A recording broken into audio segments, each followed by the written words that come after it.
17장을 하도록 하겠습니다. 십자가에 못 박힌 왕, 1번이 빌라도 재판, 2번이 십자가에 못 박히심이죠. 3번이 왕의 죽으신 것 무덤. 그렇게 되는데, 그 3번의 왕의 죽으신 것 무덤에서 1번 왕의 죽으심에 대한 이야기를 쭉 했어요. 거기는 마태복음 21장 45절부터 66절까지. 끝에라는 얘기잖아요. 66절까지면 끝까지 간다는 거죠. 근데 여기에서 우리가 1번 왕의 죽으심, 마태복음 21장 45절에서 46절, 작은 1번이죠. 작은 1번. 그것을 하면서 성경 사복음서에 나타나 있는 예수님의 십자가에서 7말씀, 그러니까 7원, 가상 7원을 하나씩 찾아서 다 얘기를 했습니다. 근데 거기에 대한 이야기를 자세히를 못했어요. 사실 그냥 읽고 지나가는 정도로. 시간이 그때는 빠듯했거든요. 이걸 안 하자니 시간이 남고 하자니 시간이 짧고 그래가지고 이야기를 잘 못해서 거기 왕의 죽으심부터 시작하도록 하겠습니다. 왕의 죽으심, 마태복음 27장 45절로 56절을 읽으시고 같이 하겠습니다. 제 역시로부터 온 땅에 어둠이 임하여 제 교시까지 계속되더니 제 9시쯤에 예수께서 크게 소리질러 이르되 엘리 엘리 라마 사박다니 하시니 이는 나의 하나님 나의 하나님 어찌하여 나를 버리셨나이까 하는 뜻이라. 거기 섰던 자 중에 어떤 이들은 듣고 이르되 이 사람이 엘리야를 부른다 하고 그 중에 한 사람이 곧 달려가서 해면을 가져다가 신 포도주에 적시어 갈대에 깨어 마시게 하거늘 그 남은 사람들이 이르되 가만두라 엘리야가 와서 그를 구원하나 보자 하더라. 예수께서 다시 크게 소리 지르시고 영원히 떠나시니라. 이에 성소휘장이 위로부터 아래까지 찢어져 둘이 되고 땅이 진동하며 바위가 터지고 무덤들이 열리며 자던 성도들이 많이 일어나되 예수의 부활 후에 그들이 무덤에서 나와서 거룩한 성에 들어가 많은 사람에게 보이니라. 병과 및 함께 예수를 지키던 자들이 지진과 그 일어난 일들로 보고 심히 두려워하여 이르되 이는 진실로 하나님의 아들이었도다 하더라. 예수를 섬기며 갈릴리에서부터 따라온 많은 여자가 거기 있어 멀리서 바라보고 있으니 그 중에는 막달라 마리아와 또 야고보와 요셉 어머니 마리아와 또 세베대 아들들의 어머니도 있더라. 아멘. 왕의 죽으심이 이렇게 나오는데, 복음서를 정확히 보면은 이게 예수님의 십자가의 가상 7원이 십자가상의 7원, 그러니까 가상 7원이 쭉 기록되어 있습니다. 1번, 작은 1번, 아버지여 저희를 사하여 주옵소서. 자기가 하는 것을 알지 못함이니이다. 누가복음 23장 34절. 그러면 이 말씀이 이제 마태복음에도 있을 거예요, 분명히. 네, 이제 그것을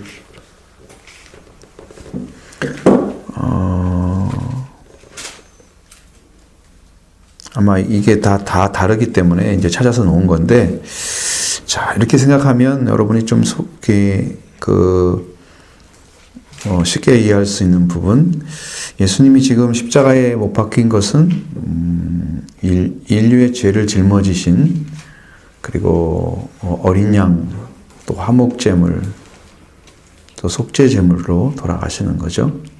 그러니까 예수님은 죄를 사하셔서 자기 한 몸에 다 짊어지기 때문에 그 사람들의 못 받고 있는 사람들의 죄도 자기가 가져가겠다는 거예요.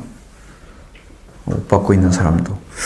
예수님은 십자가에 못 박지 않는다고 하면 예수님이 십자가에서 죽으시고 부활하신 성경이 이루어지지 않잖아요. 그러니까 누구 한 사람은 거기서 해야 될 거란 말이에요, 그 일을. 근데 그 사람이 죄까지도 다 사해주겠다는 거죠. 근데 이것은 특별히 예수님이 사한다는 말이 아니고 아버지께 기도를 하는 거예요. 아버지께 사해달라고. 그러면 이건 더 어떤 죄이겠어요? 예수님을 죽인 죄가 아닌 사람들은 예수님의 피로 씻음을 받을 수 있잖아요. 그런데 예수님이 죽기 전에 예수님을 못 박는 사람들은 예수님이 그 피를 흘리기 전이니까 그것은 예수님이 죄를 사할 수 있는 권한이 아직은 안 생겼어. 물론 사할 수 있는 능력은 있죠. 권능은 있지만 그래서 아버지께 기도하는 거지. 지금 당장 아버지께서 해달라고, 아버지께서 용서해달라고. 저 사람들이 알지 못하고 나를 죽이고 있습니다. 지금 나를 죽이고 있습니다. 죽임을 당하는 자체가 서럽고 폭폭하겠지 이렇게 생각하지만 주님은 이미 승리를 하셨기 때문에 아버지가 도와준다는 것을 너무나 확실하게 알고 있습니다. 아버지가 함께 해준다는. 그래서 주님은 그것 가지고 자기가 당하는 고통 가지고 그것 가지고 문제 삼지를 않으시는 거죠. 그러니까 고통을 다 받아들이시는 거예요. 그러니까 사람들이 이제 살리려고 하면 그 고통을 감내해야 돼요. 받아들여서. 그렇지 않으면 다른 사람의 죄를 짊어질 수가 없어요. 고통스럽죠. 눈물 나고 아프고 슬픈 명도 이제. 그래 그 사람의 죄를 대신 진다고 하는 것 자체가 예수님이 가졌던 인류를 사랑하는 사랑을 우리가 얻어서 우리들도 인류를 위해서 나를 대적하는 자나 핍박하는 자를 위해서 기도해 주는 거죠. 죄 사함을 위해서. 그게 대신 회개해 주는 거예요. 예수님은 지금 이 사람들을 위해서 대신 회개해 주는 거예요.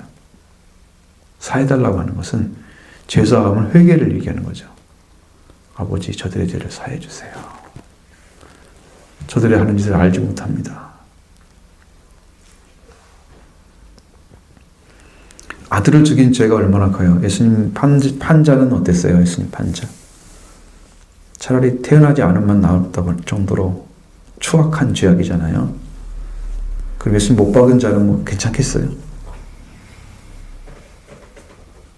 그 생각을 해보려니까 거꾸로 예수님 못 박은 자도 못지않게 큰 죄를 범하고 있는 거예요. 지금.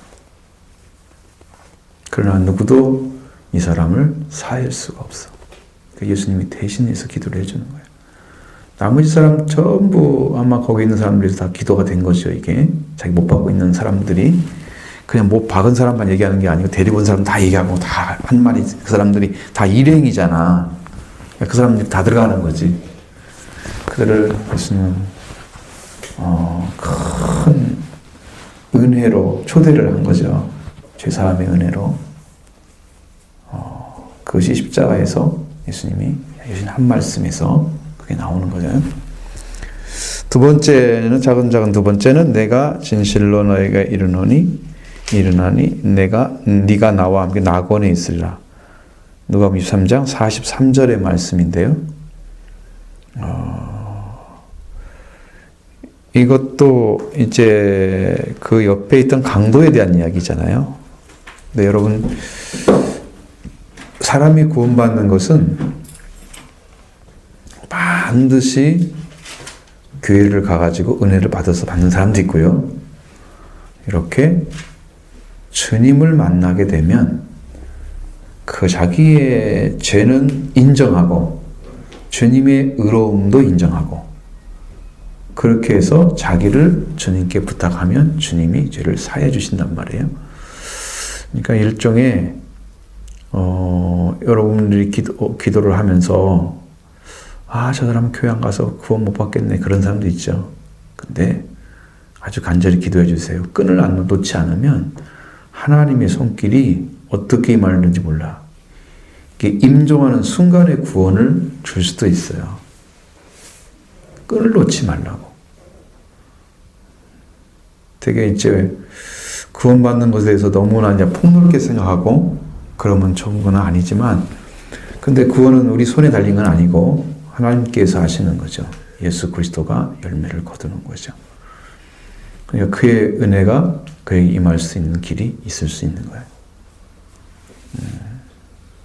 그래서 그런 것들은 놓지 않고 끝까지 붙잡고 기도해 주는 것이 여러분이 그 사람을 다만 지옥으로 안 가게 하려고 지옥에는 안 가야 되잖아요. 그걸 할 수가 있게 되는 거예요.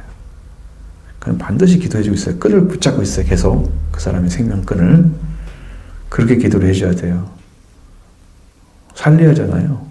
모든 게 살리는 게 목적이지. 잘했어. 그냥 그렇게 그냥 지옥 가라 그래.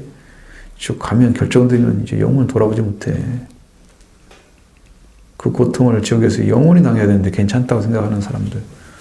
내가 간다고 생각해봐. 내가 그 불지옥 들어가가지고 거기서 영원토록 고통당한다 생각을 해봐. 상상을 해봐. 나올 수가 없다면, 영원히 나올 수 없다면 그 상상을 해봐. 그러면 내가 가는 거랑 똑같은 생각하면 역지사지로 보면 다 알 수 있어.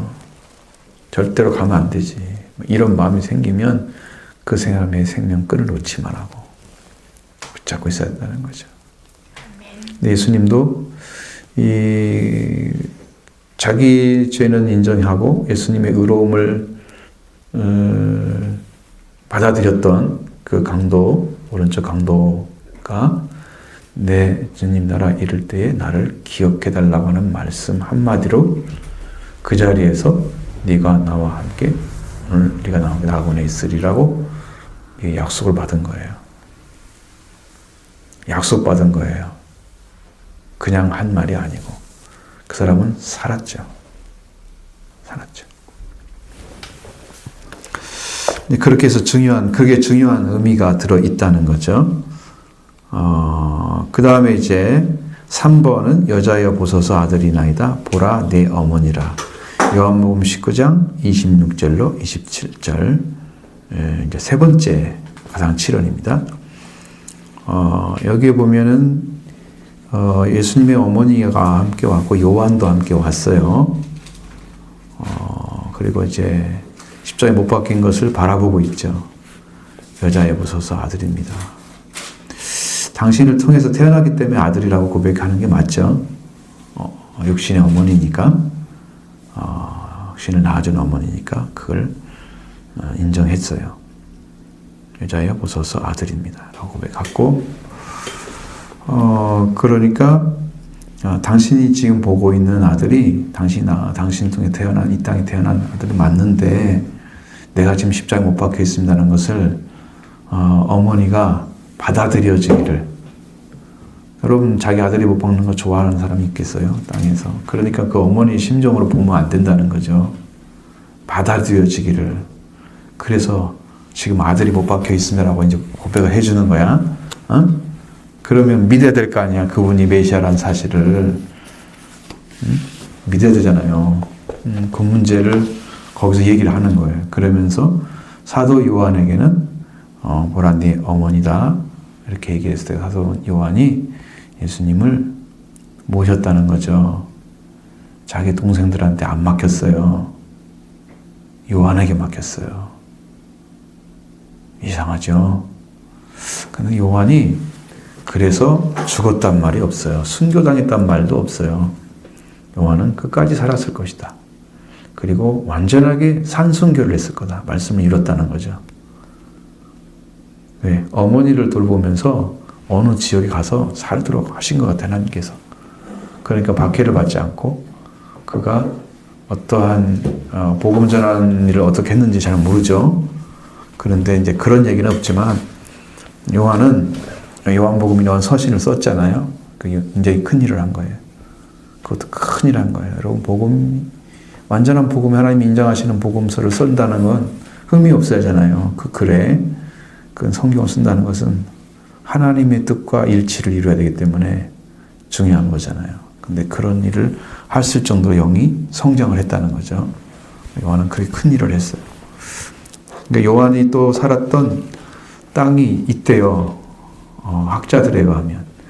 그래서 거기는 이를테면 여러분은 다른 성경과 다르게 요한은 이렇게 비교를 잘하잖아요. 빛과 어둠 이런 거. 그렇죠? 생명, 이랬던 선명한 언어들을 갖다 쓰잖아요. 그 지역의 언어래요. 사상자들이 가지고 있었던 언어래요. 그걸 가지고 쓴 거예요. 우리는 제일 잘할 수 있는 방법은 그 시대에 그걸 무슨 의미로 썼는가를 알면 가장 성경을 정확히 알 수 있는 건데 그걸 누가 다 알아낼 수 있겠어요? 그래서 이러한 이제 방법이 있지만 하여튼 간에 요한의 사명은 어머니를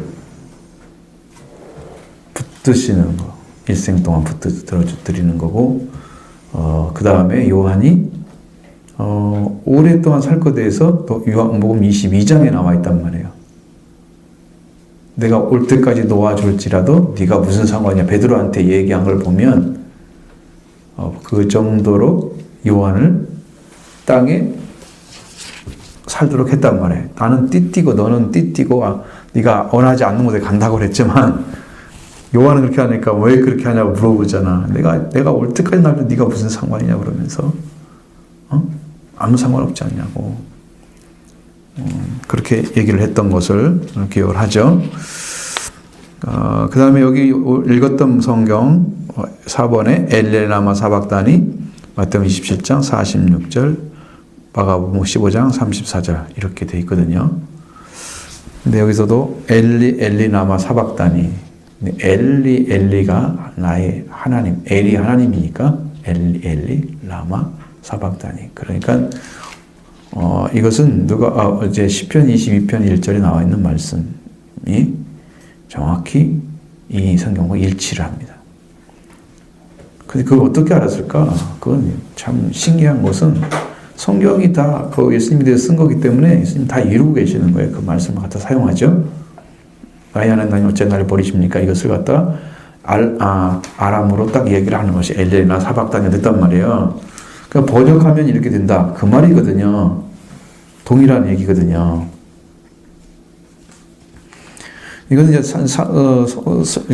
이렇게 말하면 예수님이 지금 십자가에 못 박힌 것은 버림받았다 라고 아버지를 부르고 있는 모습, 이것을 보이죠.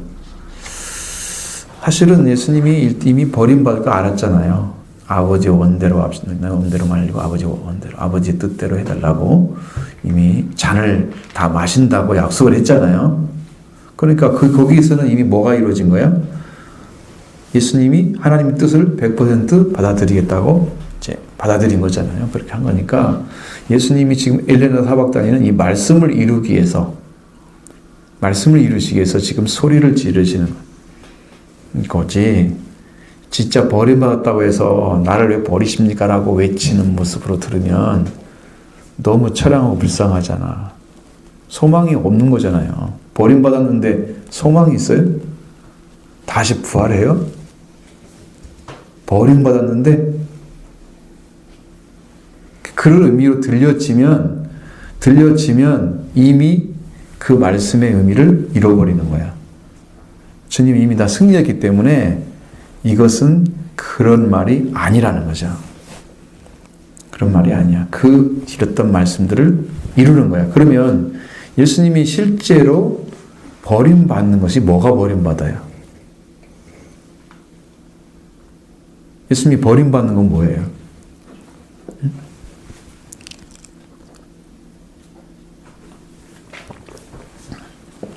예수님이 무엇에 버림을 받아요? 무엇? 응?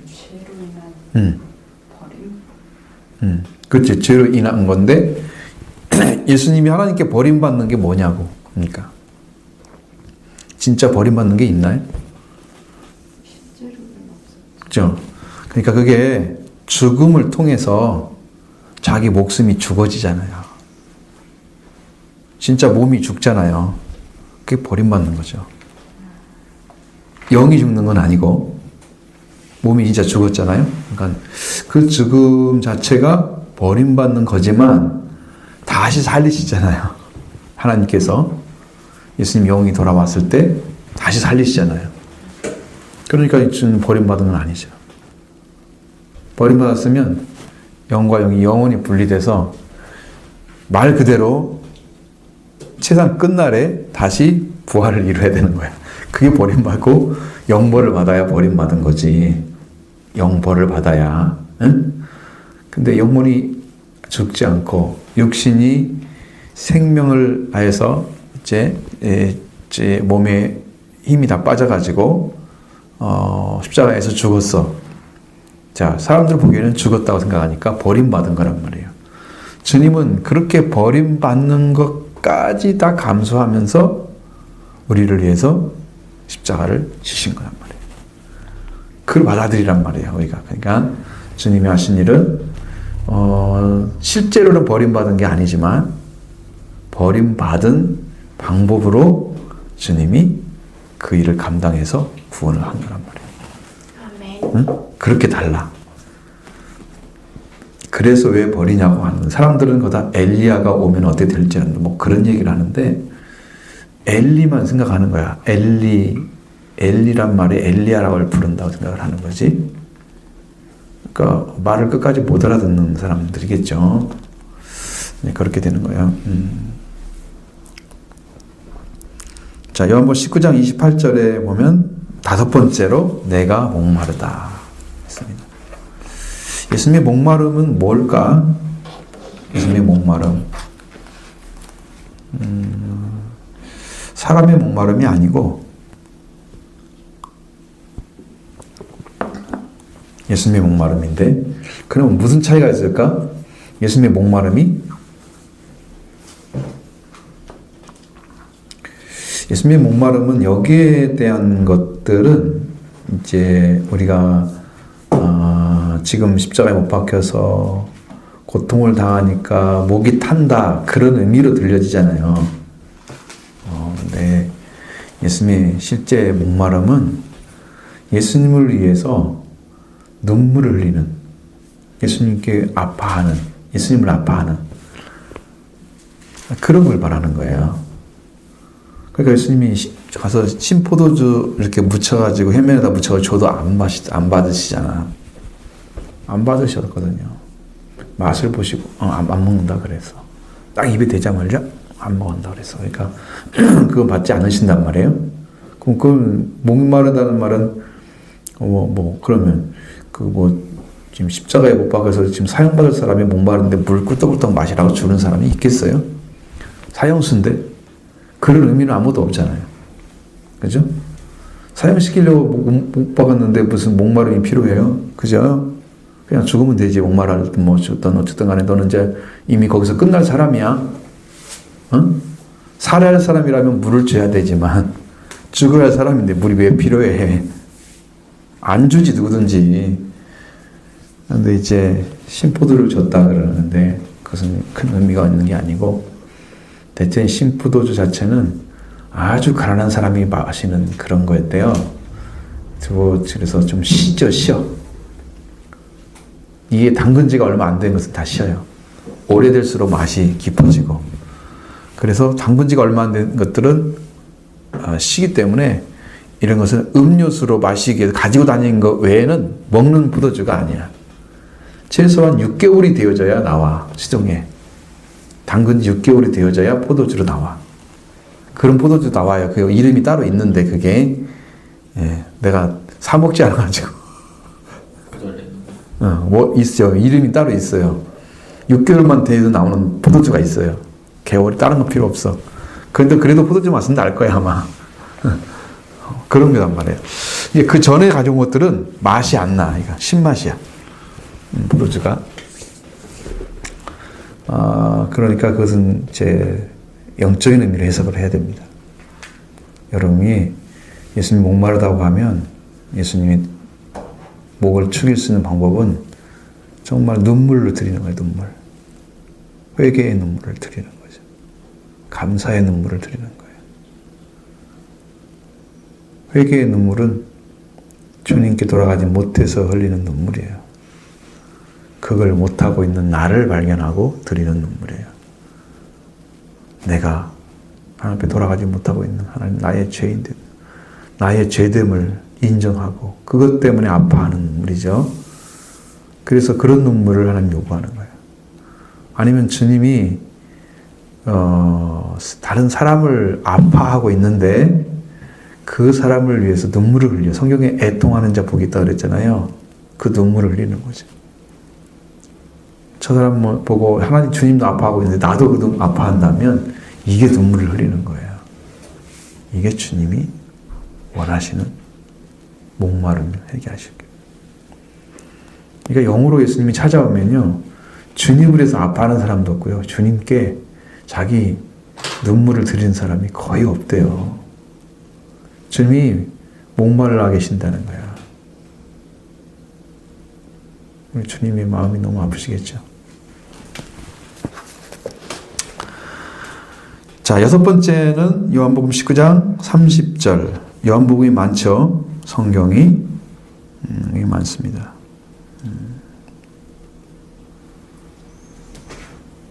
아버지 다 이루었다. 요한 19장 30절 말씀은 다 이루었다 하시고 그랬습니다. 다 이루었다 하는 말은 이것은 이제 십자가를 통해서 하나님의 구속사가 완성이 됐다. 이 땅에 멸망할 자들을 멸망받지 않는 그 사랑이 완전하게 이루어졌다. 그러니까 예수님이 바울이 얘기하는 복음은 우리가 아직 여전히 죄인 되었을 때에 그리스도께서 그들을 위하여 죽으심으로 하나님께서 우리에 대한 자기의 사랑을 확증하셨느니라. 그러니까 죄인을 위해서 죽는 죽음이 최고의 하나님의 사랑이라고 바울은 이야기를 하고 있습니다. 근데 내가 가만히 생각해 보니까 그렇더라고요. 여러분, 죄를 지으면 마귀는 어디로 데려가나요? 죽음으로 가게 만들죠. 예수님은 죄인을 위해서 죽으시는 거예요.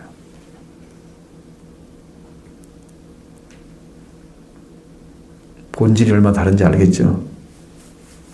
죄인을 죽여서 멸하려고 마귀가 온 거예요. 도둑질하고 죽이고 멸망시키려고 온 거야. 마귀가 하는 짓은. 근데 예수님은 죄인을 죽여서 살리려고 오신 거예요. 죄인을 위해서 죽어서 자기가 죽어서 살리려고 오신 거예요. 이게 질이 다른 거예요. 그러니까 예수님의 복음이 우리에게 오지 않으면 우리는 죄인의 모습이 일지라도 주님이 봤기 때문에 주님이 오시지 않으면 우리는 구원받을 길이 없다는 거야. 왜? 마귀는 율법의 권능을 가지고 우리를 정죄해서 지옥으로 끌고 가. 그게 하는 짓이야. 근데 주님은 우리를 위해서, 죄인을 위해서 죽으셔. 죄인을 죽으시는 거야. 하나님의 사랑만 확증시키는 게 목적이 아니고 살리기 위해서 죽으시는 거예요. 그 큰 사랑을 우리가 경험한다고 하면 우리는 얼마나 놀라운 복음을 그 안에서 깨닫고 그 사랑으로 해서 회복된 자리의 삶을 살아가게 되죠. 그런 그 삶을 사는 것이 뭐냐? 바로 우리가 형제를 위해서 목숨을 버리는 것이, 버린 것에 우리는 빚진 자다. 마땅하단 말은 빚진 자라는 뜻입니다. 오페일로라 해서 그건 빚지다는 뜻입니다. 우리는 이미 그 일을 해야 될 책임이 있다는 거예요. 빚을 졌다는 것은 갚아야만 되잖아요. 반드시 갚아야만 되는 것처럼 우리는 그 사랑을 받았다면 그 사랑을 형제에게 갚아줘야 되는데 빚을 졌기 때문에. 그래서 사랑의 비대에는 아무에도 아무 짓도 지지 말라고 그렇게 되는 거예요. 그 사랑의 완성이 예수님의 죽으심이야. 죽으심을 통해서 뭘 이뤘다? 하나님의 구속사가 완성돼서 인류가 죄 가운데서 하나님께 나가는 의롭다함을 얻는 것을 완전하게 주시는 자리가 거기란 말이에요. 주님의 보혈이고 십자가의 보혈이고 예수님의 부활이에요. 그러니까 하나님께 산 자가 되기 위해서 죽으시는 거거든요. 마귀는 지옥에 끌고 가기 위해서 죄를 짓게 만드는 거고. 그러니까 질이 다르죠. 우리는 복음 자체에는 분명히 그렇게 되어 있습니다. 그래서 이 말씀은 완성계인데 이게 뭘 완성했느냐 그러면 하나님께서 구약의 약속했던 말씀들을 다 이루신 거예요. 그리고 이것이 다 완성돼 가지고 이루어지게 되면 완전히 이루어진 것을 예수님이 나타내신 것이 누가복음 24장에 나와요. 보면 시편과 모세의 글과 선지자의 글에 기록된 모든 것들이 바로 이것이다. 내가 지금 이룬 그 부활을 가리키는 거거든요. 그러니까 부활도 성경에 기록된 거고요. 죽음도 기록된 거예요. 다 이루신 거죠. 이 두 가지로 인해서 의롭다를 먹는 거예요. 우리가. 그렇게 되고 그 다음에 7번 아버지여 내 영혼을 아버지 손에 부탁하나이다. 이것은 이제 누가복음 23장 46절의 말씀인데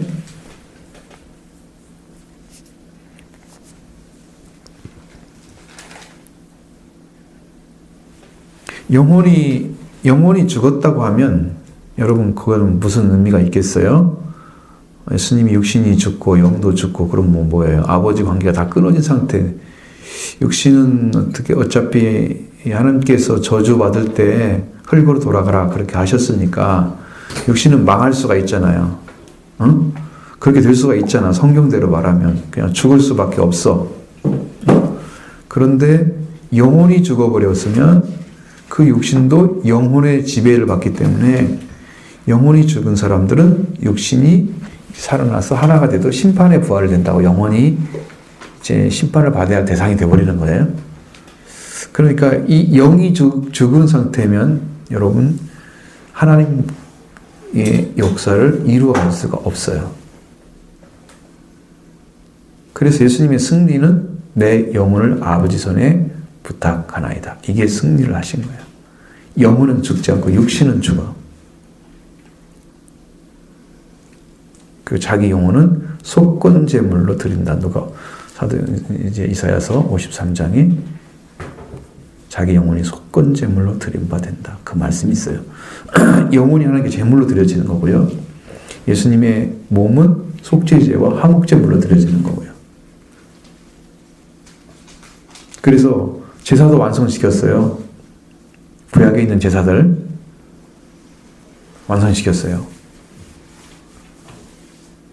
속죄제와 속건제와 화목제 완성시켰어요. 예수님이 한 분이 죽으심으로. 제사만 완성된 게 아니고 유월절도 완성됐고요. 예수님이 이 승리가 우리에게 왜 중요한지는 아시죠, 여러분이? 이 죽음이 이 마귀를 이기는 능력이에요. 죽었는데 영에 살아있는 사람은 지금까지 없었거든요. 죽으면 죄 때문에 죽는 것이 원인이기 때문에 죄인이 죽으면 영혼은 이미 죽은 자가 되어 있는 거예요. 근데 하나님과 관계에서 살아난 사람들은 하나님을 만나서 살았던 구약의 성도들은 하나님과 아버지와 자녀 관계가 맺어졌잖아요. 예수님의 보이지 않는 예수님 그리스도의 그 영적인 부분으로 예수님의 제사가 다 드려진 거예요. 그래서 구약에 있던 사람들도 예수님의 피로 씻음 받고 신약의 사람도 씻음 받고 앞으로 구원받을 사람도 다 씻음 받고 그렇게 돼요. 우리가 신학을 공부할 때 그렇게 공부를 해요. 그렇게 해야 돼요. 그게 맞는 거예요. 누구나 다 인정하는 거예요. 근데 우리는 구약에 예수님 나타났다면 이상하게 생각하고 어찌 그럴 수가 있어요? 그게 맞는 말이에요? 따지고 그럴 거 아마. 그렇다면 그런지 뭐 그런 거지 뭐. 그래야만이 구원이 이루어지니까. 꼭 그렇게 말씀하시더라고. 교수들이 얘기하는 것은 좀 논리적이지 않지만 논리 비약적이지만 그래서 예수님의 영혼이 살아서 있다면 영혼이 살아있는 영혼에서 육신이 하나님께서 살리실 때에 그 함께 영혼이 살아서 부활을 이룰 수 있는 거죠. 부활을 이룰 수 있기 때문에 그 영혼이 살아있는 것은 너무너무 중요한 사실이에요. 근데 내가 이 성경을 읽어보면 또 이런 말씀만 있는 게 아니야. 예수님이 부활하신 다음에 내가 아버지께 올라가지 못하노라. 나를 붙잡지 말라고 그러잖아요. 예수님이 영혼이 아버지께 갔다고 성경이 이렇게 부탁하나이다 했는데 예수님이 아버지께 갔지 않았을까? 좀 의문이 되는 거죠. 그럼 그동안 뭘 했을까? 이 성경을 해석하는 것이 이제 베드로전서 3장 19절을 해석하는 거예요. 이거는 그거밖에 길이 없어. 옥에 있는 영들에게 전파하시니라. 영으로 가서. 그 영혼은 죽지 않고 플라케라는 지옥, 죽은 자들이 모여 있는 장소. 그게 플라케거든요. 원어에서. 거기 가가지고 그 영들에게 선포했다. 근데 그 성경 뭐라고 나와 있어요? 그 이후에 보면 20절, 21절 보면 노아 홍수 이전에 죽었던 자들에게 알렸다고 얘기 나오잖아요. 그렇게 해서 모르겠어요. 그들을 살렸다는 말씀은 아니니까 그게 지역에 있는 영들에게 선포했다. 알렸다는 거예요. 선포란 말은 알린단 말이에요. 널리 알린다는 뜻이야. 그러니까 거기 가서 이렇게 다 알린 거잖아요. 그 예수님이 죽으셨으면 영혼이 거기서 알리지 못하고 그냥 살아날 수가 없어요. 영혼이 죽었다고 하면 살아날 수 없어요. 일반 사람과 똑같이 멸망을 당하는 거예요. 근데 지옥에 들어갔는데도 산자가 돼서 나오셨어. 그럼 지옥 권세를 이긴 거죠. 예수님 한 분만 거스린 거야. 그 지옥의 권세를.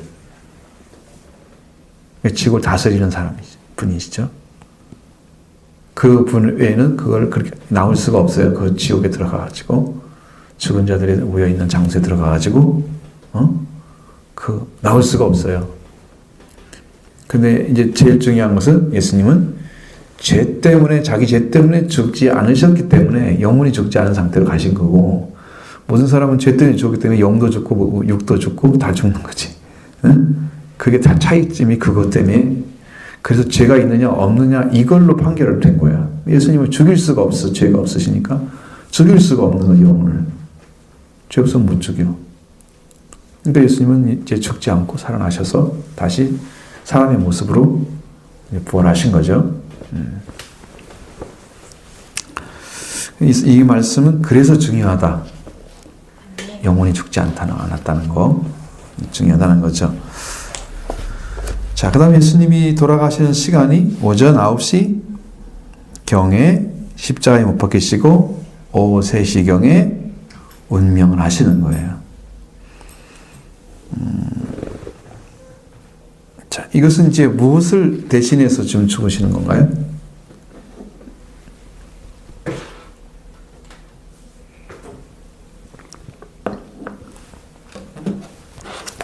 목적이 있어야 할 거 아니에요? 왜 죽으세요? 모든 사람의 죄를 가시기 위해서. 예수님의 피도 뭐 때문에, 예수님의 피는 뭐 때문에 흘리신다고 그랬어요? 그러니까 뭐 때문에 흘린다고 성경에 자기 자신이 많은 사람을 무엇 하기 위해서?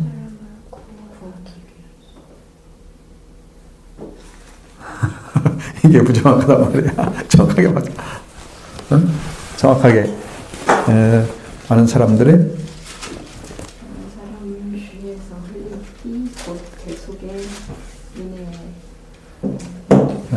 죄상 피하래. 많은 사람의 많은 사람들이 제사함을 얻게 하려고 흘리는 언약의 피다. 그렇게 말씀하신 거죠.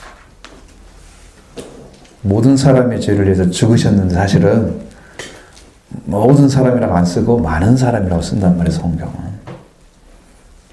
많은 사람들이 예수님의 피를 의지해서 구원받지만 모든 사람이 구원받지는 않아. 항상 그래서 이제 모든이란 말과 많은 거가 차이점을 꼭 두고 있어. 성경은. 두고 있어요. 그러니까 그 속죄의 피를 흘린 것은 그게 목적이잖아요. 목적이죠.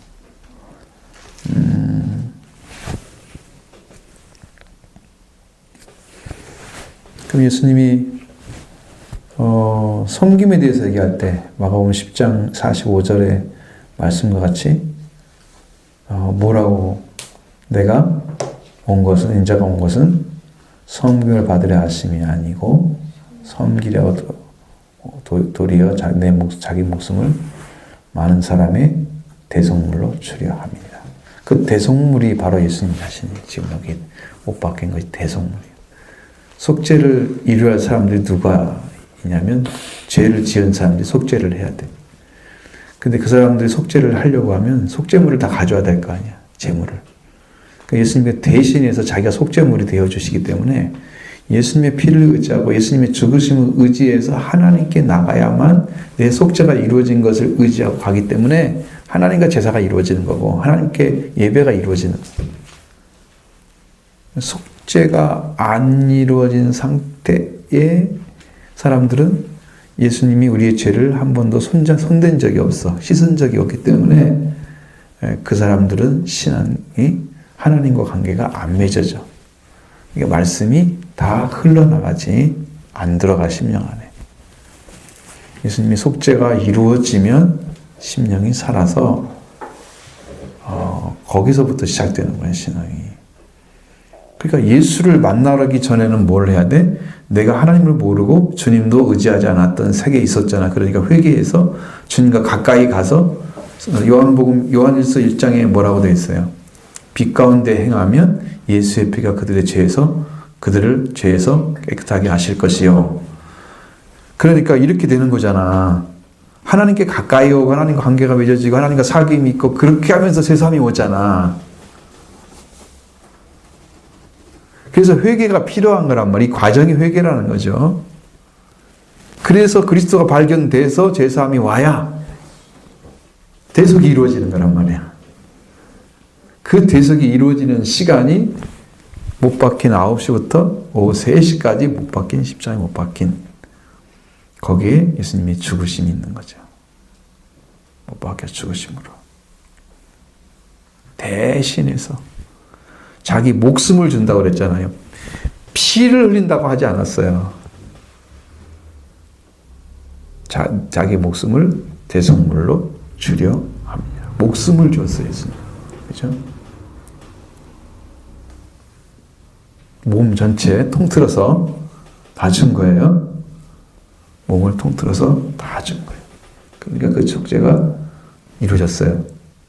예수님이 그 짧은 시간이지만 십자가에 못 박혀서 이루어졌어요. 그 이제 증거죠, 그게. 무슨 증거야? 내가 인자가 십자가에 못 박히, 땅에서 들려지면 그를 믿는 자는 영생 얻을 것이다. 그를 믿는 자, 그게 표적이야, 그 사람들한테. 예수님이 땅에서 들렸어, 지금. 십자가에 못 박혔어. 그걸 보고 믿는 자마다 영생을 얻게 하시리라. 그 말씀도 이루어져요, 거기에. 그 말씀을, 이 말씀을 통해서.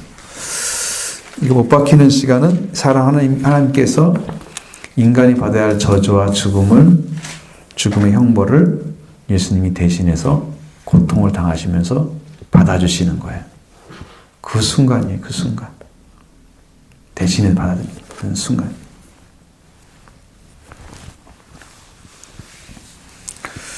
자, 성소에 휘장 있죠?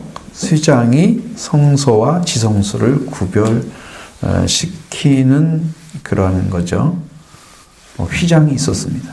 출애굽기 26장 31절 이하에 휘장이는 휘장 안쪽의 지성소에는 대제사장이 한 번 속죄일에 들어가서 속죄 피를 흘림으로써 1년 동안 지었던 이스라엘 민족의 죄를 통째 용서해 주는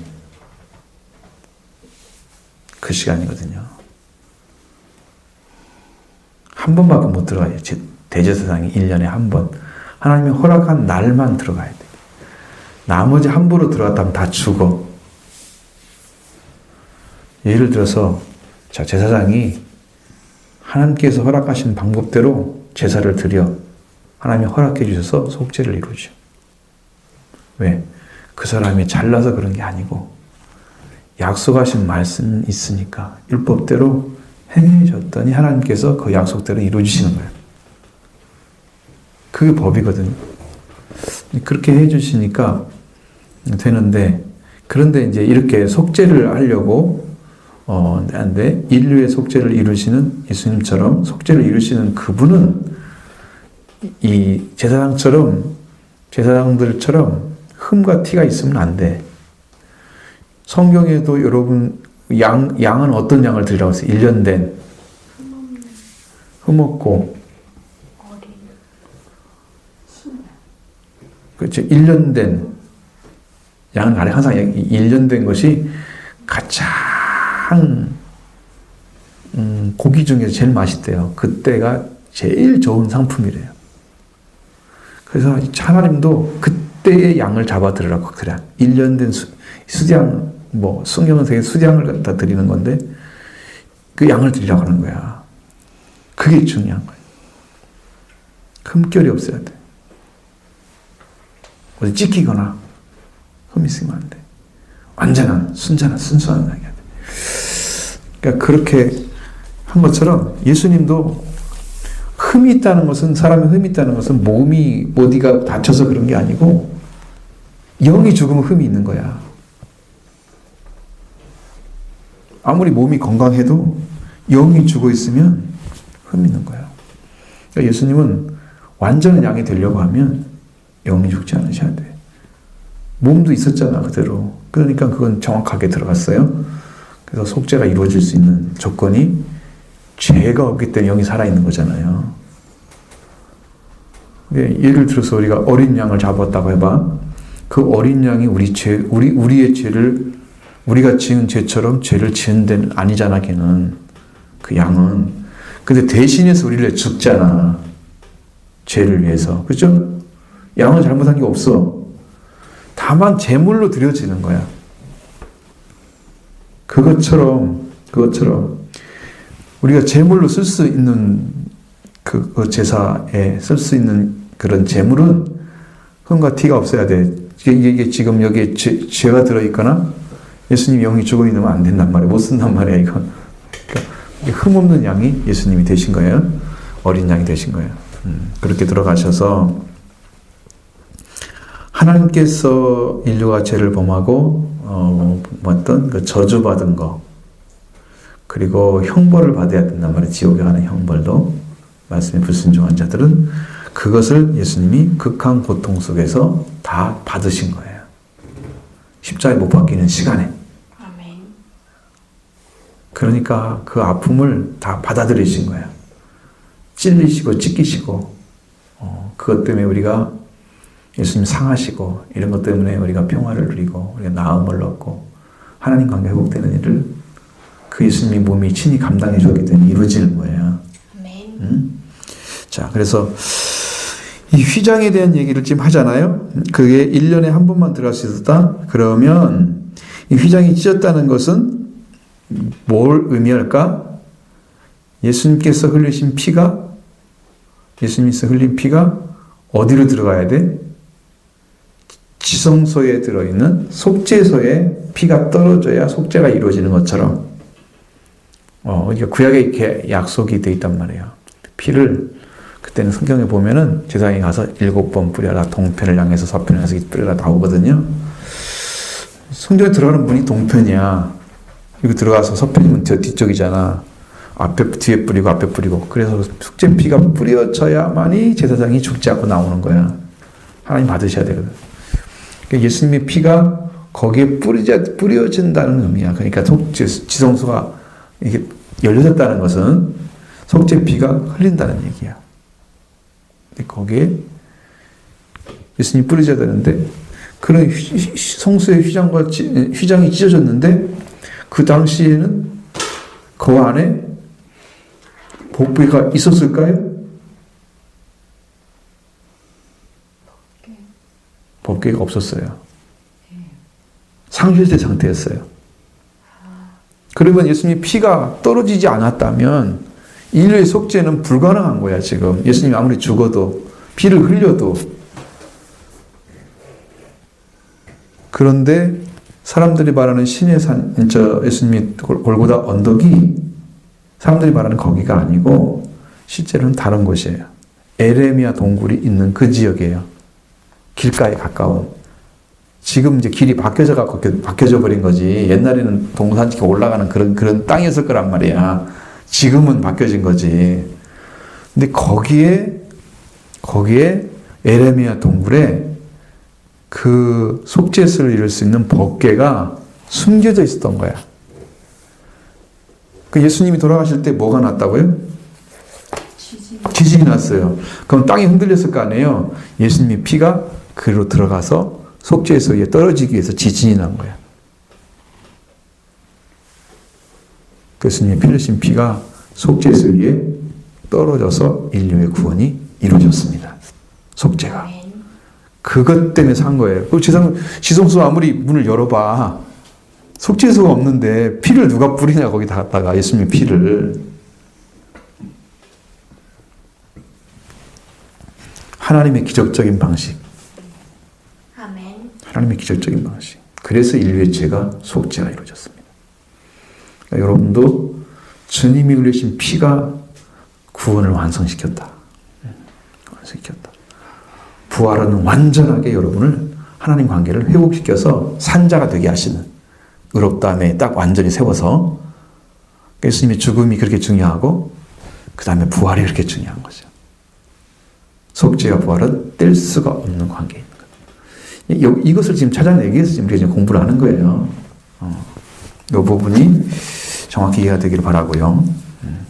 여기는 공부하는 거잖아요. 설교가 아니잖아요. 그러니까 이럴 때는 질문도 할 수 있으면 질문도 해야 돼. 이해를 못하면. 히브리서 9장 12절에 자기의 피로 영원한 속죄를 이루셨다. 이루사. 자기의 피로 영원한 속죄를 이루셨다는 말씀이 참이다는 거죠. 이루어진 거예요. 그 구약의 모든 종교의식이 폐지됐습니다. 구약에 양을 잡고 소를 잡고 비둘기를 잡고 바치는 그런 예식은 이미 끝을 냈다. 왜? 제사가 예수님 안에서 다 이루어졌기 때문에. 속죄제, 속건제, 화목제 다 이루어졌어요. 아멘. 다른 제사가 필요 없어. 그러면 우리가 하나님께 나가려고 하면 십자가에서 못 박힌 예수 그리스도의 십자가에 그 제물을 의지해서 가는 거죠. 십자가 없이는 여러분 하나님께 나갈 수가 없습니다. 십자가의 피가 없이는 못 나가는 거죠.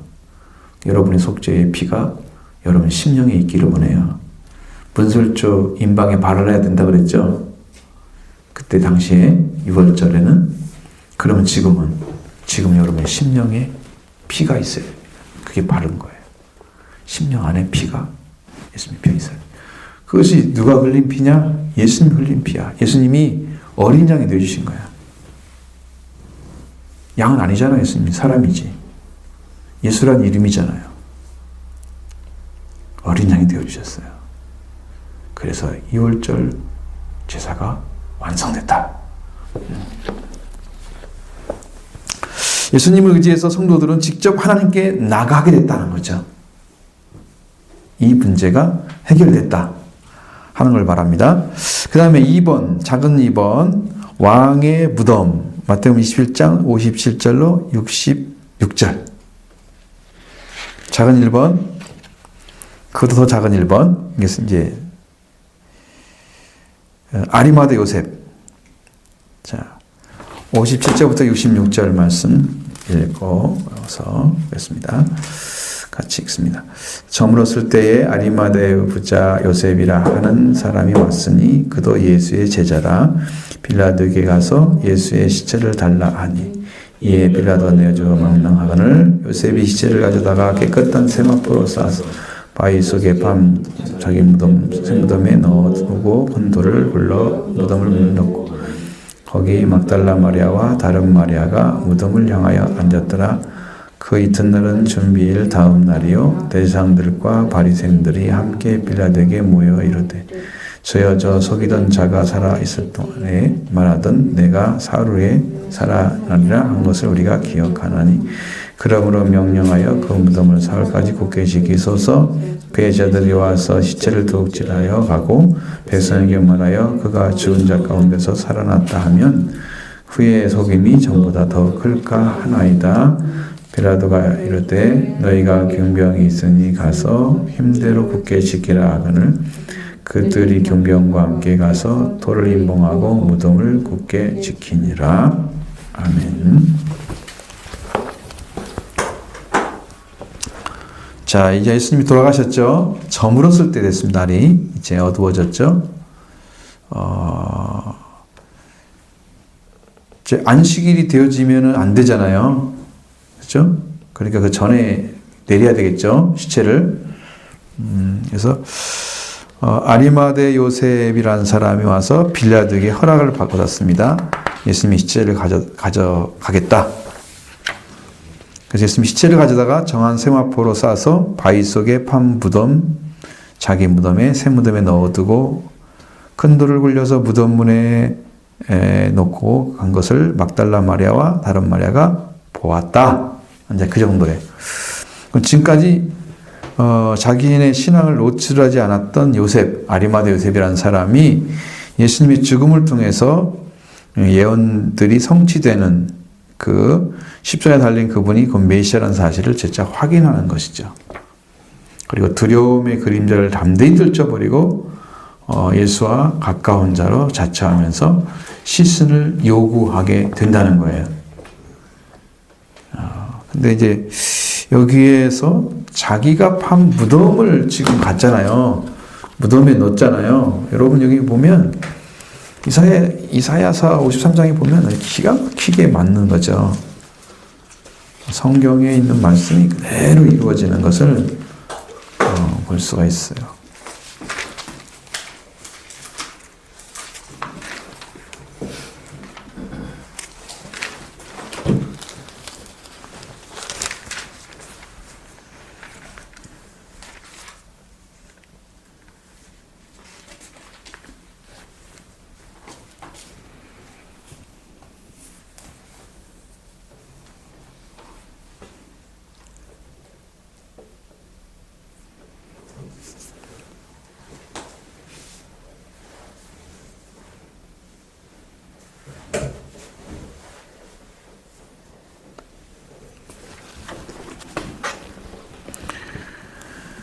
자, 10장 10절 이하의 말씀 속에서 영혼을 속건제물로 드리게 이르면 나와 있죠.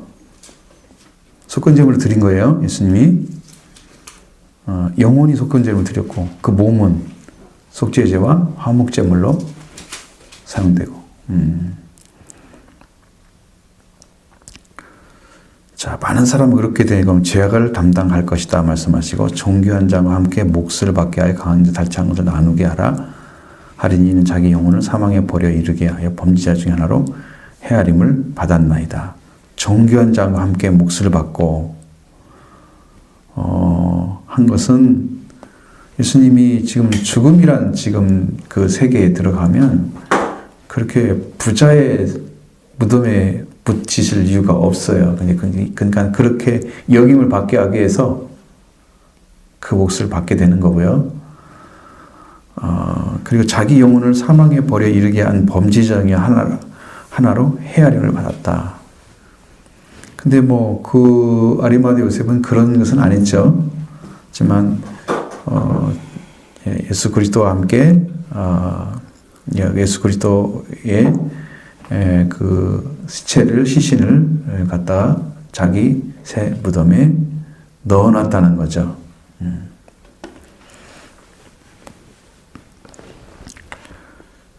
자, 그 다음에 9절 말씀을 보면 게 정확히 나와 있어요. 9절의 말씀에 보면 그는 강포를 행하지 아니하였고 그의 입에는 거짓이 없었으나 그의 무덤이 악인들과 함께 있었으며 그의 죽은 후에 부자와 함께 있었다. 이 부자와 함께 있었다는 그것이 지금 아리마대 요셉이 이룬 거예요. 부자 아리마대란 말이에요. 아리마대 요셉이란 말이에요. 보통 사람이 아니야. 이 사람도. 그런 모습을 이제 성경이 가르쳐 주니까 이 말씀 쪽에 막 그게 있어요. 그 다음에 아리마대 요셉은 무서운 환난 중에도 담대히 나와서 예수님의 시체를 장사하였다. 이렇게 할 수 있는 생각은 누가 주었느냐? 하나님이 주었다. 그렇게 생각해요. 그렇게 숨겨있던 사람들이 예수님의 제자로. 그 다음에 차근차근 이번에는 무덤을 지키는 자들입니다. 자, 예비일 다음 날에 그 안식일에 대제사장들과 바리새인들은 빌라도의 허락을 받아 파수꾼과 함께 무덤의 경비를 철저히 했죠. 하라고 해서 했는데 무덤 본문 중에 전에 유호했던 예수님께서 메시아라는 사실을 후의 유혹, 예수님께서 그리스도시사 하나님의 아들로 부활하실 것을 겁냈다는 거예요. 전에는 예수님께서 죽으시고 부활하시면 문제가 생기잖아요. 그러니까 죽는다고 하는 게 아니고 살아난다고 했잖아. 전에 유혹한 자가 다시 부활을 해가지고 나타나가지고 유혹을 하면 더 큰 해가 온다, 우리한테. 파급 효과가 너무 크다. 그러니까 그것을 막기 위해서는 예수님이 죽으셨다 부활한 것을 없애야 돼. 예수님은 분명히 살아나지 않을 거니까 무덤으로 굳게 지키면 쟤들이 훔쳐가서 그런 소문을 못 낼 거야. 이제 그렇게 하고 이제 소문을 얘기를 한 거지만, 사실은 쟤들도 거기에 갈 수가 있었어요? 못 갔잖아요. 숨어 있었는데 어디 뭐 거기 살아난다 거기 쫓아가요? 막달라 마리아나 쫓아갔지? 응? 쟤들 뭐 안 갔잖아요. 쟤들이요. 무서워서 안 갔어요. 갈 수가 없었죠. 왜냐하면 부활한다는 것을 믿지 않았기 때문이죠. 예수님 부활하는 걸 믿었으면 갔겠죠. 예수님 부활하는 걸 믿지 않았습니다. 그래서 제자들은 정치적 메시아로서 예수에 대한 기대가 완전히 무너지자 어떻게 들어가면 어떻게 한다고요? 예루살렘으로 들어가면 하나는 좌편우편 안 된다 그랬죠. 그러니까 그 예수님이 정치적으로 서면 자기들이 위대한 자리를 찾아보겠다는 얘기인데 그것 지금 다 어땠어요? 완전히 실패했죠. 그렇게 되니까 이제는 예수님 따라갈 용기가 사라진 거야. 자기 욕심도 사라지고 이건 아닌가 봐. 갈 수가 없어. 예수님이 살아나신다는 말도 다 믿을 수가 없는 거죠. 허무하게 죽으신 예수님을 바라 생각하는 거야. 저분이 이렇게 죽으셨으면 우리는 뭐가 될까?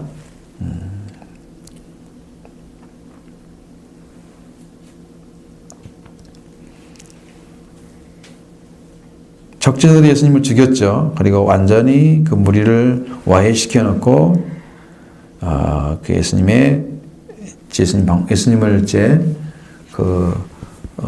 공포 속에 부활했다는 말을 아예 안 넣게 하기 위해서 몰아넣고 그 분위기를 조성했던 거예요. 그것을 이제 쟤들은 두려워한 거죠. 그래서 예수님 찾아가지 않은 거예요.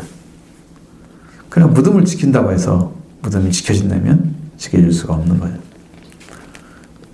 왜냐하면 살아난다는 말은 여러분 이게 보통 얘기가 아니거든요.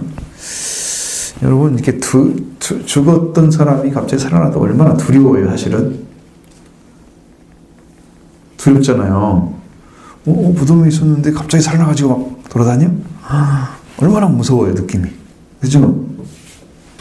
죽은 것도 무서운데 살아난 건 더 무서워. 상상을 해도. 근데 이제 거기다가 천사가 와서 예수님 살았다고 하는 게 딱 번쩍번쩍 빛을 비추고 있어 봐. 그러면 이제 기절하겠죠. 응? 예수님 시신은 어디 가버리고 천사가 와가지고 옷을 휘황찬란한 옷을 입고 이제 찬란한 옷을 입고 빛이 번쩍거리는 그런 모습으로 거기에 앉아 있었다. 찬란하게. 그러면 이제 뒤집어지는 거죠. 누가 살았겠어요, 거기에. 다 기절한 것처럼 돼버리는 거죠. 순식간에. 그런 모습이 나타났어요. 자, 예수님의 십자가의 고난이 주는 의미가 뭔가? 십자가의 고난이 나에게 주는 의미는 무엇일까요?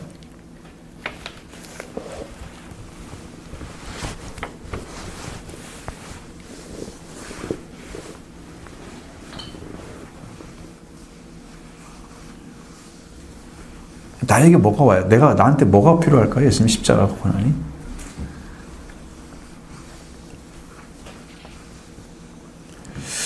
나는 그 혜택을 받아서 어떤 유익한 삶을 가운데 누리고 살고 있는가? 나는 혜택을 받고 있나요? 예수님 살아나심을 통해서? 예수님 죽으심을 통해서? 혜택을 받고 있어요?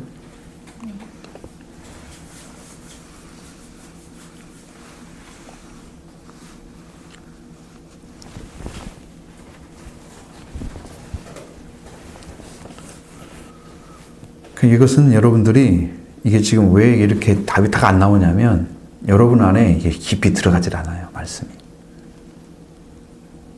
땅을 갈면은 땅이 깊이까지 갈리면은 이게 탁 돌도 나오고 뭐 다 뽑아낼 거 아니야. 근데 이 회개가 안 이루어져 갖고 이 속에 돌멩이가 들어있고 막 그런단 말이야. 그러니까 자기 생각 이런 걸 안 버리고 예수를 믿으면 말씀은 기쁘게 받지만 뿌리가 뻗을 때 다 뿌리가 내려가지 못해서 죽어버리잖아. 말씀이. 그런 거야. 회개가 안 하는 사람들은 열매를 못 맺어. 그러니까 말씀이 깊이 안 들어가. 그러면 딱 예수님이 고난이 나한테 뭘 의미를 주나요? 나에게 어떤 유익을 줬을까요? 그러면 딱 뭐가 나와야 돼? 예수님이 십자가 부활밖에 없잖아. 고난이라. 뭐가 와야 돼? 나에게 죄사함을 주시고 그 죄사함을 준 그 은혜로 인해서 하나님 자녀 관계가 부활돼서 나는 지금 누리고 산다. 이렇게 나와야 되거든. 지금 탁 나와야 되거든. 그 말이. 근데 그 상상이 안 되잖아.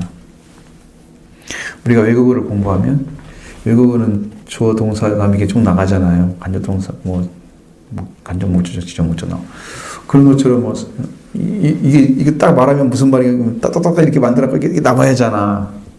단어가 딱 생각나면서 탁탁 맞춰서 나와야 되나. 그게 이제 머리에 들어있는 거 똑같잖아. 응? 그것이 안 되는 것처럼 이 말씀이 딱 얘기하면 이게 딱 나와야 되는데 이게 안 나오는 거야. 왜? 안에 없으니까. 영어도 실력이 있으면 딱 말하면 단어가 탁탁 착착 조합이 되면 탁 입에서 던지잖아. 우리말은 생각만은 그냥 나오잖아. 너무나 익숙한 거니까. 그렇게 돼요. 그 다음에 빌라도의 대명분 양심보다 자신의 정치적 입장을 더 중시하고 구속사의 역사 속에서 돌이킬 수 없는 큰 죄를 저질렀다. 정치가 더 중요했죠. 밀란이 날까봐 자기 정치 생명 끝날까봐 안 했잖아요. 그러면 내게 구속사보다 더 큰 관심으로 애착으로 나를 붙잡고 있는 것이 있을까요?